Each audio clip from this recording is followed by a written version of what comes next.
Obey God's law or obey the government law. Doing both at the same time was impossible.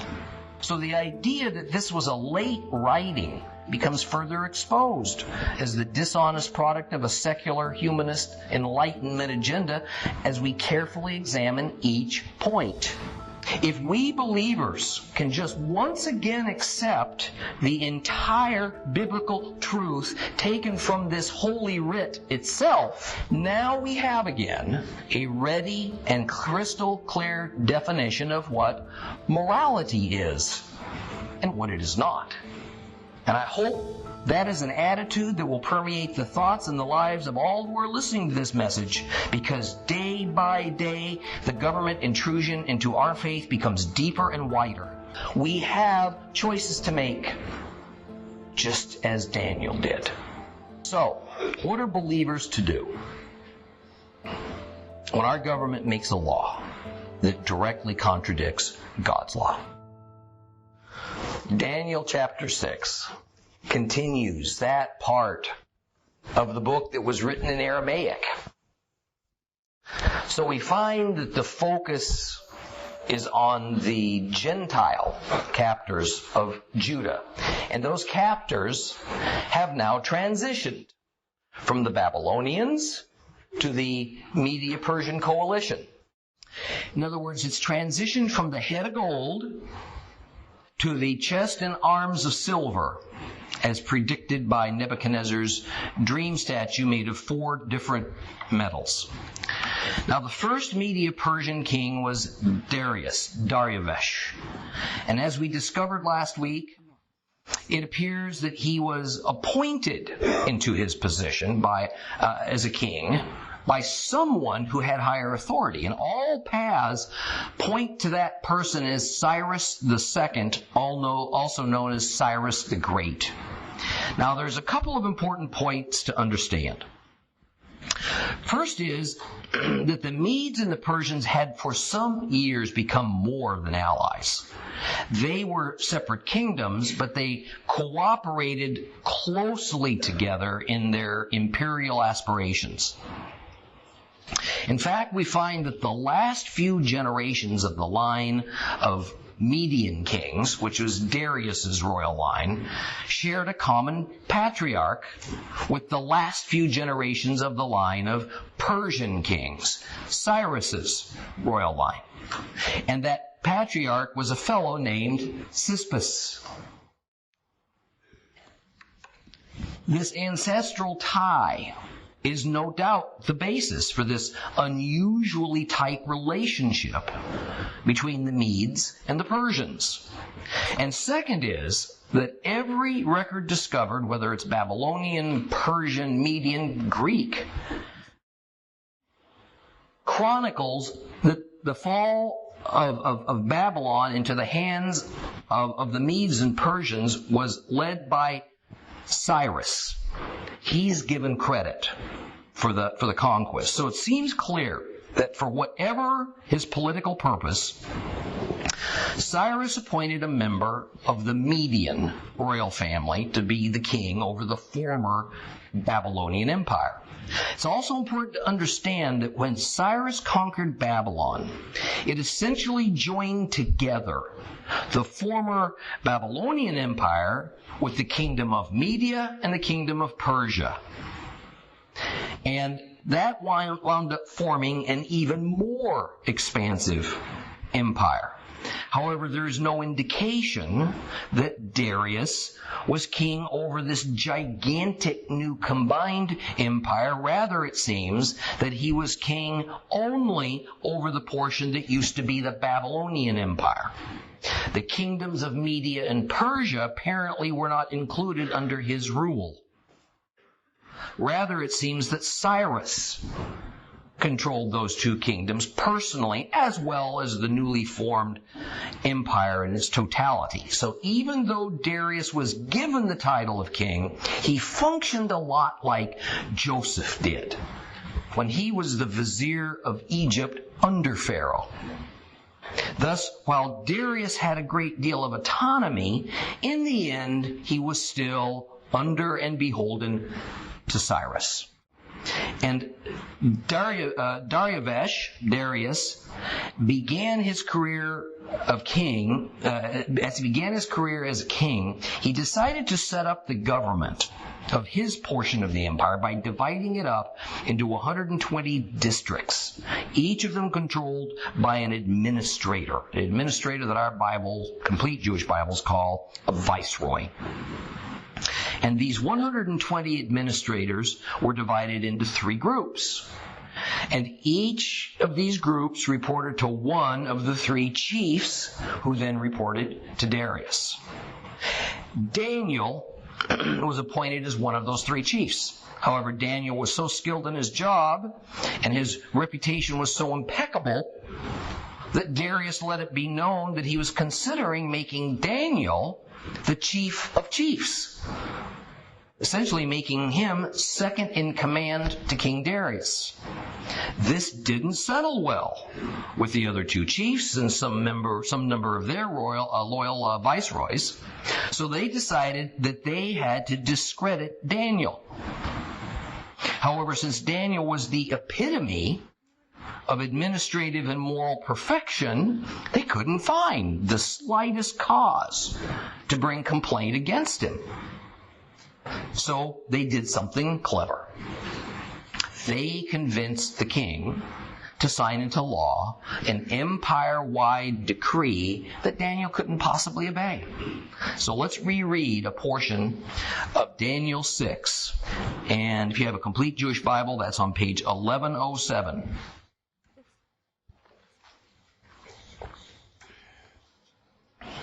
We're going to start reading Daniel 6 at verse 6, going to the end. Then these men said, "We're not going to find any cause for complaint against this Daniel unless we can find something against him in regard to the law of his God." So these chiefs and viceroys descended on the king and said to him, "King Darius, live forever." All the chiefs of the kingdom, along with the prefects, viceroys, advisors, and governors, have met. We've agreed that the king should issue a decree putting in force the following law. Whoever makes a request of any god or man during the next 30 days, except of you, your majesty, is to be thrown into the lion pit. Now, your majesty, issue this decree over your signature so that it cannot be revoked, as required by the law of the Medes and Persians, which is itself irrevocable. So King Darius signed the document, and the decree became law. On learning that the document had been signed, Daniel went home. The windows of his upstairs room were open in the direction of Jerusalem. And there he kneeled down 3 times a day and prayed, giving thanks before his God, just as he had been doing before. Then these men descended on Daniel, found him making requests and pleading before his God. So they went in to remind the king of his royal decree. "Didn't you sign a law prohibiting anyone from making requests of any god or man within 30 days, except yourself, your majesty, on pain of being thrown into the lion pit?" The king answered, "Yes, that is true, as required by the law of the Medes and Persians, which is itself irrevocable." They replied to the king, "That Daniel, one of the exiles from Judah, respects neither you, your majesty, nor the decree you signed. Instead, he continues praying 3 times a day." And when the king heard this report, he was very upset. He determined to save Daniel, and he worked until sunset to find a way to rescue him. But these men descended on the king and said to him, "Remember, your majesty, that it is a law of the Medians and Persians that no decree or edict once issued by the king can be revoked." So the king gave the order, and they brought Daniel and threw him into the lion pit. And the king said to Daniel, "Your God, whom you're always serving, will save you." A stone was brought to block the opening of the pit, and the king sealed it with his own signet and with the signet of his lords, so that nothing concerning Daniel could be changed. Then the king returned to his palace. He spent the night fasting, refusing to be entertained, as sleep eluded him. Early in the morning, the king got up. He hurried to the lion pit. And on approaching the pit where Daniel was, the king cried in a pained voice to Daniel, "Daniel, servant of the living God, has your God, whom you're always serving, been able to save you from the lions?" Daniel answered the king, "May the king live forever. My God sent his angel to shut the lions' mouths, so they haven't hurt me." This is because before him I was found innocent, and also I've done no harm to you, your majesty. The king was overjoyed. He ordered Daniel taken up from the pit. So Daniel was taken up from the pit, and he was found to be completely unharmed because he had trusted in his God. Then the king gave an order. They brought those men who had accused Daniel, and they threw them into the lion pit. Them, their children, their wives. And before they even reached the bottom of the pit, the lions had them in their control and broke all of their bones to pieces. King Darius wrote all the people, nations, languages living anywhere on earth. Shalom Rav, abundant peace. I herewith issue a decree that everywhere in my kingdom people are to tremble, be in awe of the God of Daniel. For he is the living God. He endures forever. His kingdom will never be destroyed. His rulership will last till the end. He saves, rescues, does signs and wonders, both in heaven and on earth. He delivered Daniel from the power of the lions. So this Daniel prospered during the reign of Darius, also during the reign of Cyrus, the Persian.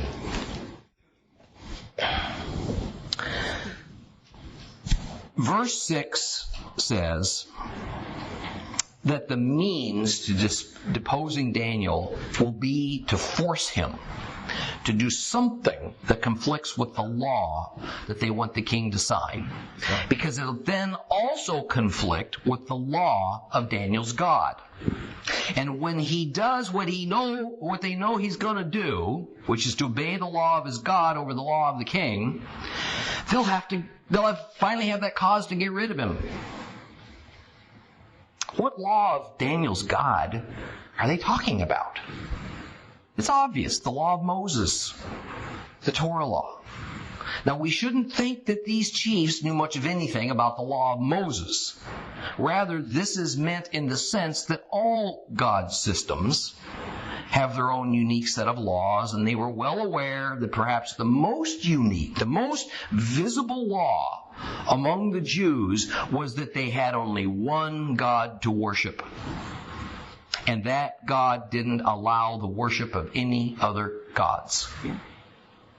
This reality was especially highlighted in Nebuchadnezzar's era, when Shadrach, Meshach, and Abednego refused to bow down to that golden statue, and they wound up in the fiery furnace because of it.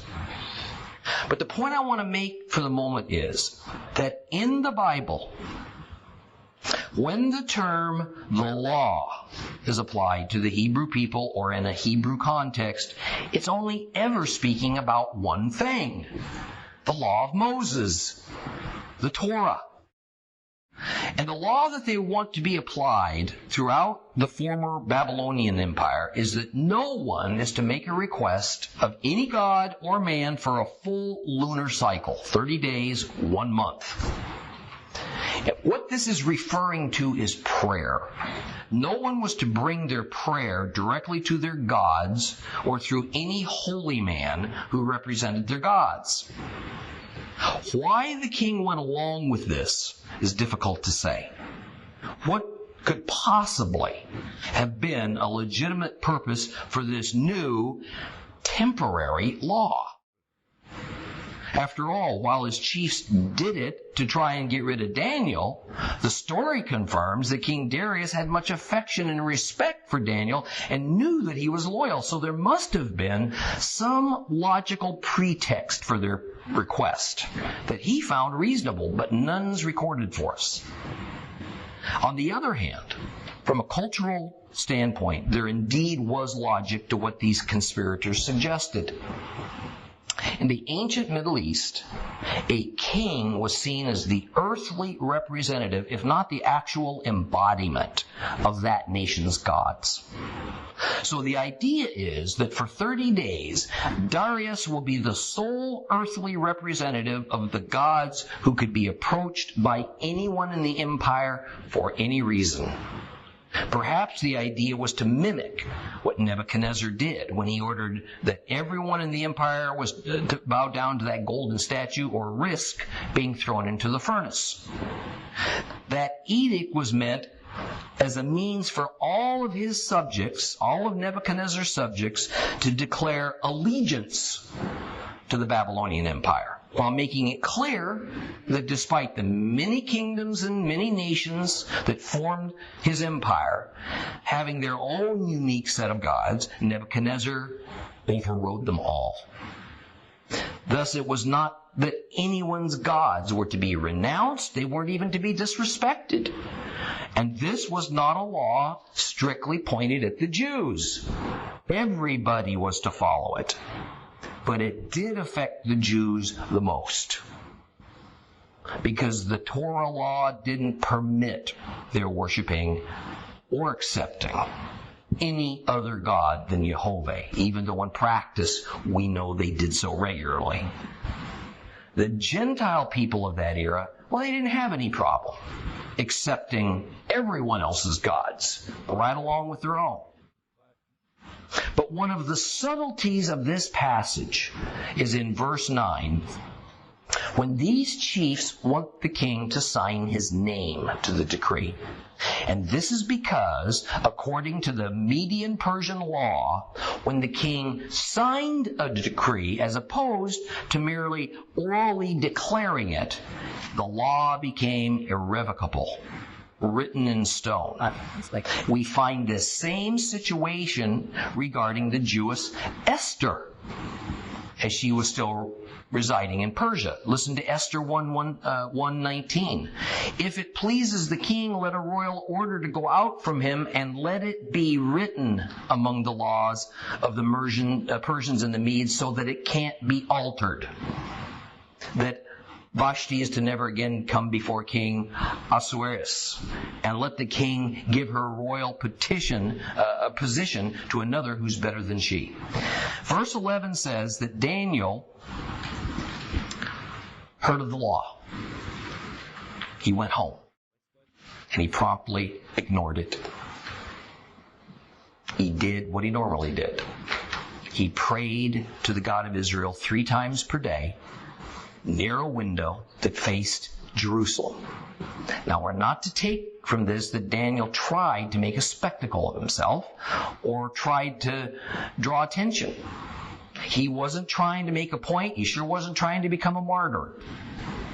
He was inside of his own home, doing his usual ritual in the same manner and same place, and of course he could be seen from the outside, and these conspiring chiefs knew this, as windows were but openings in stone walls of buildings.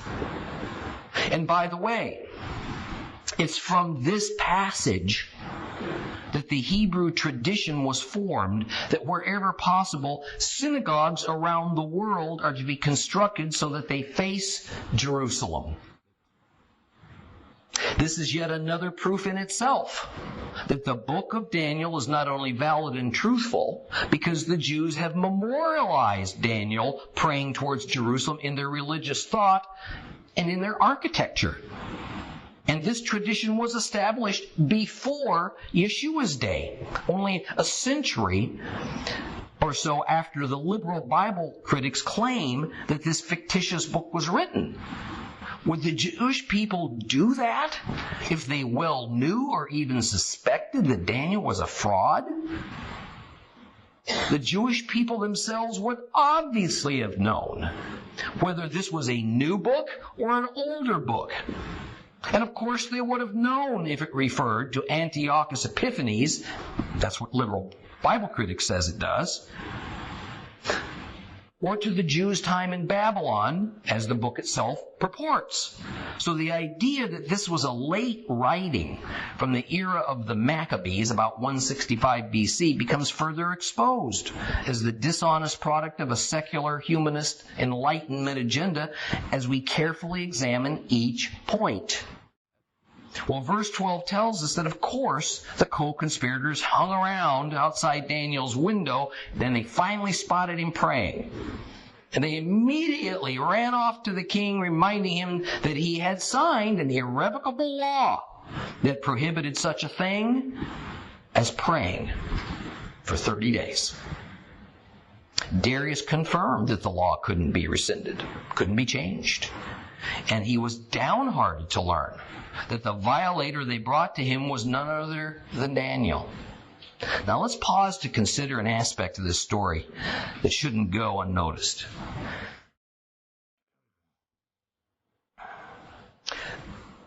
There's little other way to look at what Daniel did but as rebellious, even though a pious act of civil disobedience.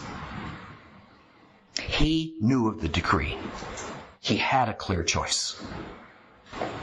Obey God's law or obey the government law. Doing both at the same time was impossible. Here we encounter a conundrum that the rabbis and sages have always wrestled with. And the New Testament chronicles how various Jewish factions dealt with trying to square God's law with Roman law. So I think the best way to put Daniel's response to the king's edict into perspective is to equate it with modern day application. The church has had an equally hard time with the matter of civil obedience, civil disobedience of believers, especially since we hear in the book of Romans an unmistakable call to obey our human government. In Romans 13, 1 through 7, we hear this: everyone is to obey the governing authorities, for there is no authority that's not from God. And the existing authorities have been placed where they are by God. Therefore, for whoever resists the authorities is resisting what God has instituted. Those who resist will bring judgment on themselves. For rulers are no terror to good conduct, but to bad. Would you like to be unafraid of the person in authority? Then simply do what's good. You'll win his approval. For he is God's servant. He's there for your benefit. But if what you do is wrong, be afraid. Because it's not for nothing that he holds the power of the sword, for he is God's servant. There is an avenger to punish wrongdoers. Another reason to obey, besides fear of punishment, is for the sake of conscience. This is why you pay taxes. For the authorities are God's public officials, constantly attending to these duties. Pay everyone what he's owed. If you owe the tax collector, pay your taxes. If you owe the revenue collector, pay your revenue. If you owe someone respect, pay him respect. If you owe someone honor, pay him honor. Then there's this from Christ in the book of Mark. Mark 12 through 17. They set about to arrest him, for they recognized that he had told the parable with reference to themselves. But they were afraid of the crowd, so they left him and went away. Next they sent some Paroshim, some Pharisees, and some member of Herod's party to him in order to trap him with his shelah. They came and said to him, Rabbi, we know that since you tell the truth and you're not concerned about what people think about you, since you pay no attention to a person's status but really teach what God's way is, does the Torah say that taxes are to be paid to the Roman emperor or not? But he, knowing their hypocrisy, said to them, why are you trying to trap me? Bring a denarius so that I can look at it. They brought one, and he asked them, whose name and picture are these? The emperor's, they replied. Yeshua said, then give to the emperor what belongs to the emperor, and give to God what belongs to God. And they were amazed at him. So, what are believers to do when our government makes a law that directly contradicts God's law? Some denominations don't have too much of a problem with that, since they claim that the New Testament says that under every circumstances we're to follow our local civil law, and God's law takes a back seat to it. That reasoning was used in Nazi Germany, as scores of thousands of Jews in hiding were turned in by Christians for eventual extermination, so that these believers could be obedient to what they saw as a biblical directive to obey the law of the land, no matter how unreasonable it might be. Therefore, especially as applies to these last few years, if the law of the land is for gay people to be married, the church should embrace that law and perform the ceremony. If the law of the land is abortion on demand, then the church should respect it, not counsel against it or question its morality. If the law of the land is that there can be no employment discrimination towards homosexuals or transgender people, then the church is as equally obligated as secular employees to hire and include those folks at every level of ministry.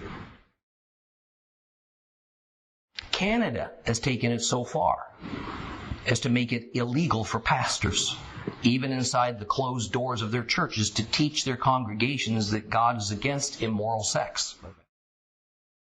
To speak about homosexuality, to speak against it, is called hate. In fact, when I was in Canada a couple of years ago, there was a notorious case against a pastor for doing just that. He had preached a sermon against homosexuality, calling it perverse in God's eyes. It was reported to the police and he was arrested as a criminal. After almost 90 days of incarceration, he was finally released by agreeing never to do it again and attending a tolerance school.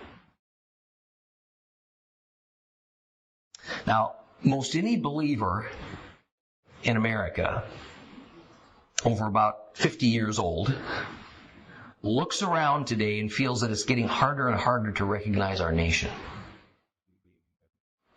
Without getting into detail, we have ever-escalating attacks against the sovereignty of the church and against the traditional family, and a government that seeks to take whatever God calls evil and make it good, and whatever God calls good and make it evil.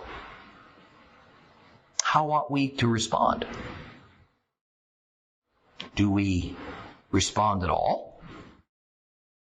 Should it only be in private prayer? Did Christ and Paul intend for us to meekly submit to government laws that are at times explicitly in opposition to God and to His laws? Well, if that's the case, then Daniel was being legalistic and he was self-righteously wrong in his actions. Should he have simply stopped praying to Jehovah for that month in obedience to King Darius? Or has the way believers are to respond today to such a challenge fundamentally changed? It's different now since the advent of Yeshua. Therefore, Daniel, what he did, has no relevance to us. Now, these are tough questions. But I believe the issue has been made overly complex and confused. Not because the answer is unclear, but because whether Jewish or Christian, our religious doctrines and traditions have muddied the water. The Old and New Testaments essentially direct us to divide away the moral issues of divinely defined right and wrong from financial and fairness issues that are all about like and dislike.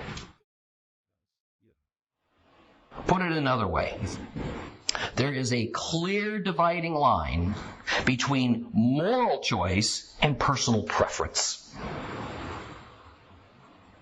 However, because much of the institutional church has claimed, wrongly, that God's Torah laws that carefully define sin and morality are dead and gone for Christians, trying to apply God's morality in our time has become a matter of opinion, and it's all about shades of gray. In fact, some liberal church doctrine essentially sees it that each and every believer is a separate container of the Holy Spirit, so then right and wrong, good and evil, sin and obedience, even what a scripture passage means, is divinely customized. It's individualized, if not unique, for each and every Christian.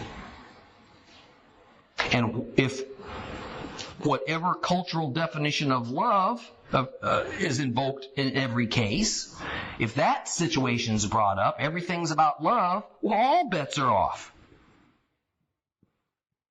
However, setting that rather dubious and convoluted argument aside for the moment, if we believers can just once again accept the entire biblical truth taken from this holy writ itself, along with the ongoing relevance and authority of God's laws and commandments for our modern lives, now we have again a ready and crystal clear definition of what morality is and what it is not in God's eyes. The remaining issues concerning the matter of obedience to our government then amounts to some combination of personal preferences, personal views of fairness, and how much of our money and time we agree to cede to our government. Let's take that one step further. In America, I think the hot debates in 2013 are the matters of immigration policy and health care. From a biblical perspective, those two matters fall under preferences, fairness, and finance. And despite our enormous philosophical and political differences on these issues, sin, evil, and wrongdoing from the divine perspective aren't at the core of those choices and options. Taxation is front and center for the citizens, I think, of every nation. Likely it always will be. But despite all of the emotion involved, this is mostly about preference, fairness, and finance, and not morality.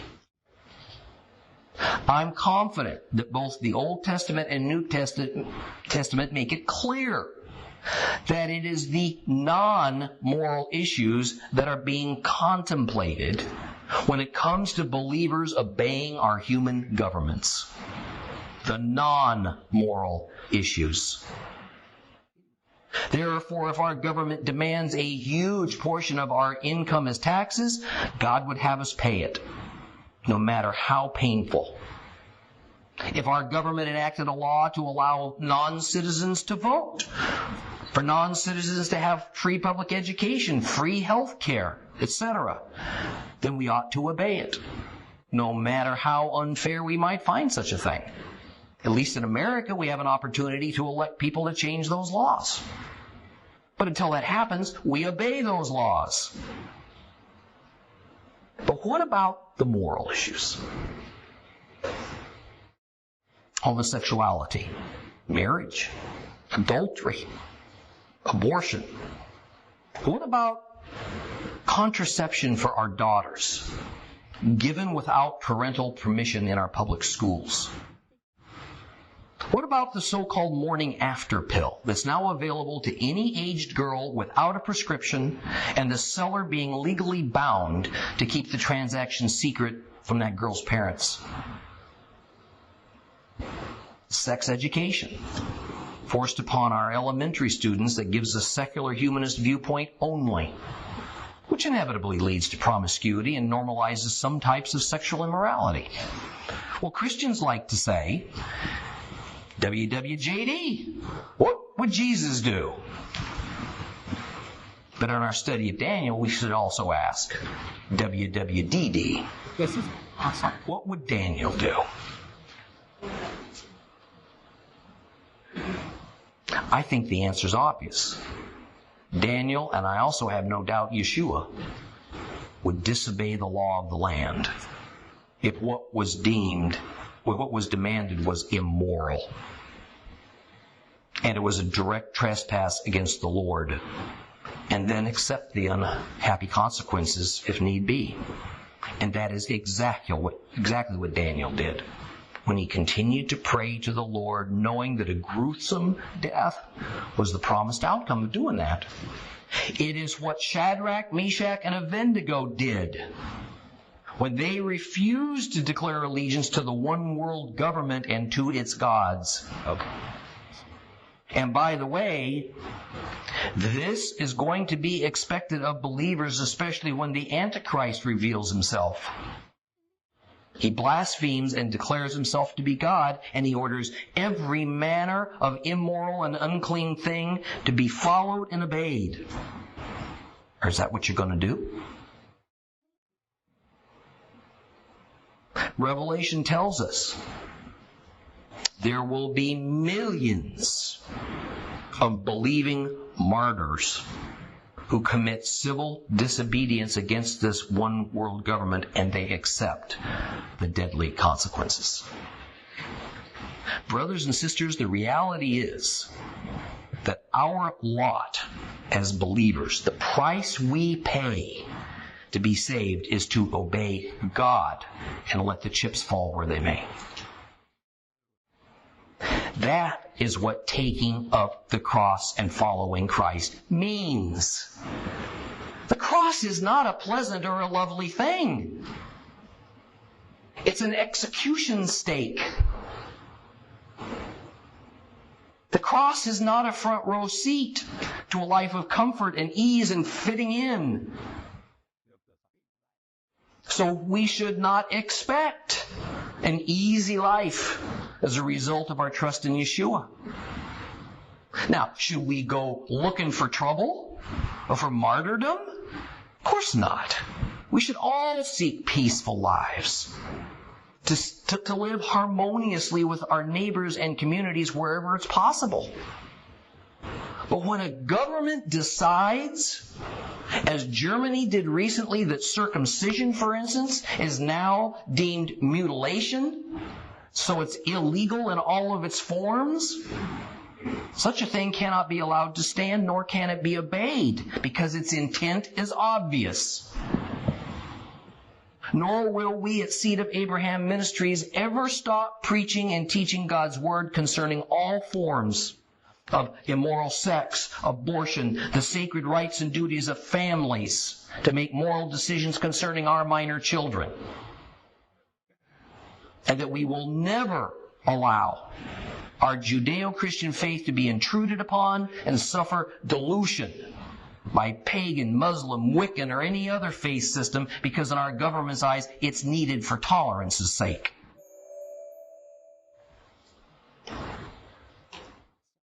Whatever happens as a result of that position happens. And I hope that is an attitude that will permeate the thoughts and the lives of all who are listening to this message, because day by day, the government intrusion into our faith becomes deeper and wider. And biblical prophecy says it's going to get worse as we get nearer to the return of our King and Messiah. We have choices to make, just as Daniel did. And verse 17 shows that the political pressure upon King Darius was more than he can stand up against. And so, convinced that Daniel had indeed violated this new law, he reluctantly ordered that Daniel suffer the consequences that the law demanded, death by being torn to pieces by lions. Now, we get few details about how this sentence was carried out, other than that Daniel was thrown into the lion's den. And then the exit was sealed up with a boulder, and the king's seal and that of his chiefs was put upon the boulder so that no one would dare try to rescue him. Now, there's been much scholarly criticism, doubt, and speculation about this whole lion's den incident. Some have claimed there were no such things as lion's dens constructed for such a purpose in that era. But setting aside such claims, the truth is we have no good idea of what this lion's den looked like. Might it have been a cave? How about a subterranean cavern? Maybe an empty water cistern? We just don't know. But the idea is that there was some inescapable place where lions were kept for the sole purpose of painful execution of the condemned. Now, verse 19 explains that Darius was most upset at this. He couldn't sleep all night. He couldn't eat. Thus, in the morning, he hurried to the lion's den in slim hope that somehow Daniel had survived. His voice was full of anxiety when he calls for Daniel to reply if he can, wondering if Daniel's God had been able to deliver him from certain death. Daniel hollers in response to the king, "O king, live forever." That he was alive is one thing, but to show such respect to the king in this circumstance was another. And Daniel tells the king that indeed Jehovah has sent an angel. That angel shut up the lions' mouths, and he is thus unharmed. Further, he is innocent in God's eyes, so should be innocent in the king's eyes. How can Daniel claim innocence to the king when he knowingly broke his government's law under his signature? I think this falls right back to our discussion of civil disobedience. Not to unjust laws, but rather to immoral laws. An immoral law is not a legitimate law at all, as far as a worshiper of God is concerned. I can come to no other conclusion than in God's eyes, His believers are innocent when we refuse for the reason of righteousness to obey a law of human government that amounts to an obvious and serious trespass against God's moral laws. Now the king, thrilled that he still has his best counselor available to him, as Daniel freed from the lion's den. The final words of verse 24 sum up the entire point. For the Lord even allowing this matter to go so far. For he, Daniel, had trusted in his God. The Lord used this potentially deadly situation to His own glory. And that is something for us to ponder deeply when we encounter our own life-threatening situations in our journey.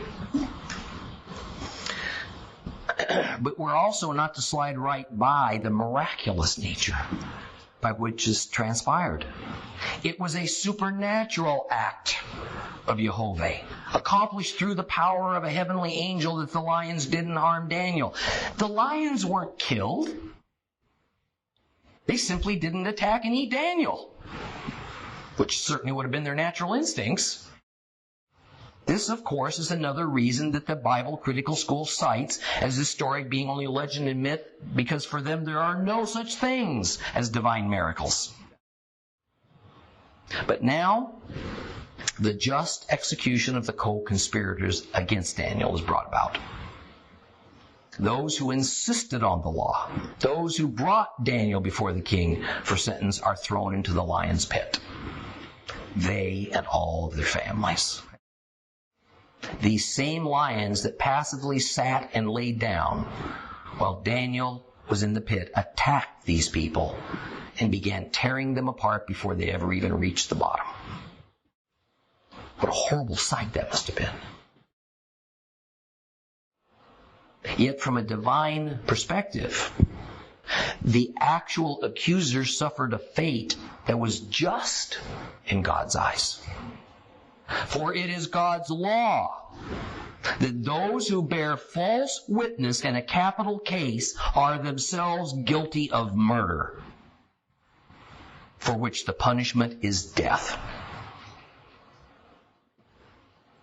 But what about the innocent women and children, the family members who were killed? That's not God's justice, but it is rather standard Oriental justice. The idea is not that these family members had committed any crime. Rather, it is that by the entire family being destroyed, the criminal's bloodlines are brought to an end. His name will now be forgotten, and thus his eternal essence that was thought to live on after death in his descendants would be terminated. This was the worst possible outcome for any human being. We're going to finish up chapter 6, get well into chapter 7 next time. For more teachings of real Bible study and to rediscover God's Word with Tom Bradford, visit Torah Class today on the web, streaming TV, or download the Torah Class mobile app.